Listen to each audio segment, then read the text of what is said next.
আসসালামু আলাইকুম প্রিয় ভাই ও বোনেরা। আপনি কি জানেন কোরআনের এমন একটি সূরা আছে যা একসাথে সম্পূর্ণরূপে নাজিল হয়েছিল? কেন সূরা আল আনামকে তাওহীদের সবচেয়ে শক্তিশালী সূরাগুলোর একটি বলা হয়? আর এই সূরায় এমন কি বার্তা রয়েছে যা মানুষের ভুল বিশ্বাস, কুসংস্কার এবং শিরকের বিরুদ্ধে একটি স্পষ্ট ঘোষণা? আজ আমরা জানব সূরা আল আনামের ইতিহাস, নাজিলের প্রেক্ষাপট, মূল বিষয়বস্তু এবং আমাদের জীবনের জন্য এর শিক্ষা। আপনাদের সবাইকে স্বাগতম আমাদের ইসলামিক চ্যানেল শেষ ঠিকানাতে, যেখানে আমরা কোরআন ও হাদিসের আলোকে এমন বিষয়গুলো নিয়ে আলোচনা করি যা আমাদের জীবনকে সুন্দর, নিরাপদ এবং আখিরাতমুখী করতে সাহায্য করে। আজকের আলোচনার বিষয় সূরা আল আনাম। প্রিয় ভাই ও বোনেরা, চলুন আমরা সময়কে একটু পেছনে নিয়ে যাই। মক্কার সেই সময় যখন মুসলমানরা ছিল সংখ্যায় কম এবং চারদিকে ছিল শিরক ও কুসংস্কারের প্রভাব। মানুষ মূর্তি পূজা করত, নিজেদের তৈরি নিয়মকে ধর্ম মনে করত, হালাল হারাম নিজেরাই ঠিক করে নিত। এই অন্ধকারাচ্ছন্ন সমাজে মানুষকে সত্যের পথে ফিরিয়ে আনার জন্য আল্লাহ তাআলা নাজিল করলেন সূরা আল আনাম। সূরা আল আনাম হল কোরআনের ৬ নম্বর সূরা। এতে রয়েছে ১৬৫টি আয়াত। উলামায়ে তাফসিরের মতে এটি একটি মাক্কি সূরা। আনাম শব্দের অর্থ গবাদি পশু, কারণ এই সূরায় আরবদের কিছু ভুল বিশ্বাসের কথা বলা হয়েছে, যেখানে তারা পশু সম্পর্কিত কিছু অদ্ভুত নিয়ম তৈরি করেছিল। ইমাম ইবনে কাসির রহমতুল্লাহি আলাইহ উল্লেখ করেন, এই সূরাটি একসাথে নাজিল হয়েছিল এবং এর সাথে বহু ফেরেশতা অবতীর্ণ হয়েছিলেন। এটি এই সূরার গুরুত্বকে আরও স্পষ্ট করে। প্রিয় ভাই ও বোনেরা, সূরা আল আনআমের মূল বার্তা হল তাওহীদ, অর্থাৎ আল্লাহর একত্ববাদ।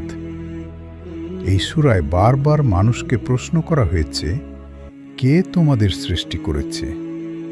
কে তোমাদের রিজিক দেয়? কে জীবন ও মৃত্যু নিয়ন্ত্রণ করে? এই প্রশ্নগুলোর উত্তর একটাই, আল্লাহ। তবুও মানুষ কেন অন্য কিছুকে তার সাথে শরিক করে?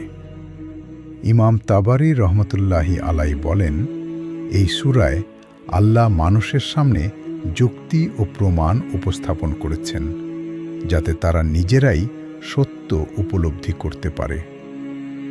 এই সূরায় নবীদের কথাও উল্লেখ করা হয়েছে, বিশেষ করে হযরত ইব্রাহিম আলাইহিসসালামের ঘটনা। তিনি তার জাতিকে বোঝাতে চেয়েছিলেন, সূর্য, চাঁদ, তারা এসব কোনোটি ইলাহ হতে পারে না। তিনি যুক্তির মাধ্যমে সত্যকে তুলে ধরেছিলেন। প্রিয় ভাই ও বোনেরা, এই সূরার আরেকটি গুরুত্বপূর্ণ দিক হল মানুষের তৈরি কুসংস্কারের বিরুদ্ধে অবস্থান।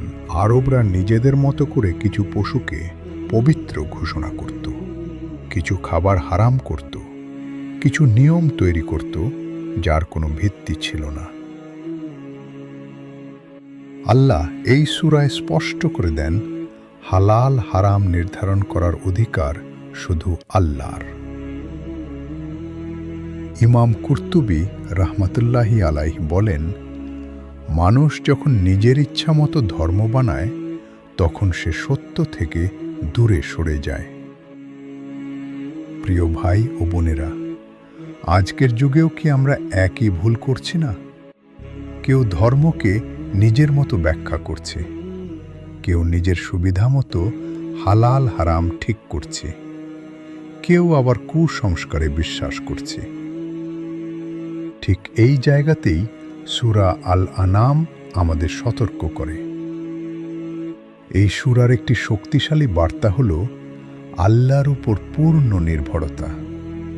তিনি আমাদের সৃষ্টি করেছেন, তিনি আমাদের রিজিক দেন, তিনি আমাদের জীবন পরিচালনা করেন। তাহলে আমাদের ভরসা অন্য কারো উপর কেন হবে? এই সূরা থেকে আমরা কয়েকটি গুরুত্বপূর্ণ শিক্ষা পাই। প্রথম শিক্ষা, তাওহীদকে দৃঢ়ভাবে ধারণ করতে হবে। দ্বিতীয় শিক্ষা, কুসংস্কার ও শিরক থেকে দূরে থাকতে হবে। তৃতীয় শিক্ষা, হালাল হারাম আল্লাহর বিধান অনুযায়ী মানতে হবে। চতুর্থ শিক্ষা, সত্যকে গ্রহণ করতে যুক্তি ও চিন্তা ব্যবহার করতে হবে। একটু নিজের দিকে তাকান। আমাদের বিশ্বাস কি পুরোপুরি আল্লাহর উপর নির্ভরশীল, নাকি আমরা অন্য কিছুর উপরও ভরসা করি? সূরা আল আনআম আমাদের শেখায়, একজন প্রকৃত মুমিন সেই ব্যক্তি যার বিশ্বাস পরিষ্কার, যার ভরসা একমাত্র আল্লাহর উপর। যদি আমরা এই সূরার শিক্ষা বুঝে জীবন গড়ি, তাহলে আমরা শিরক, বিভ্রান্তি এবং কুসংস্কার থেকে মুক্ত থাকতে পারব। আল্লাহ তাআলা আমাদের সবাইকে সূরা আল আনআমের প্রকৃত শিক্ষা বুঝার তাওফিক দান করুন। আমাদের ঈমানকে শক্তিশালী করুন এবং আমাদেরকে সঠিক পথে অটল রাখুন। আমিন। আপনাদের যদি এই আলোচনা উপকারী মনে হয়, তাহলে আমাদের ইসলামিক চ্যানেল শেষ ঠিকানা সাবস্ক্রাইব করে আমাদের সাথেই থাকুন। ভিডিওটি শেয়ার করুন যাতে এই গুরুত্বপূর্ণ বার্তাটি আরও মানুষের কাছে পৌঁছে যায়। আসসালামু আলাইকুম ওয়া রাহমাতুল্লাহ।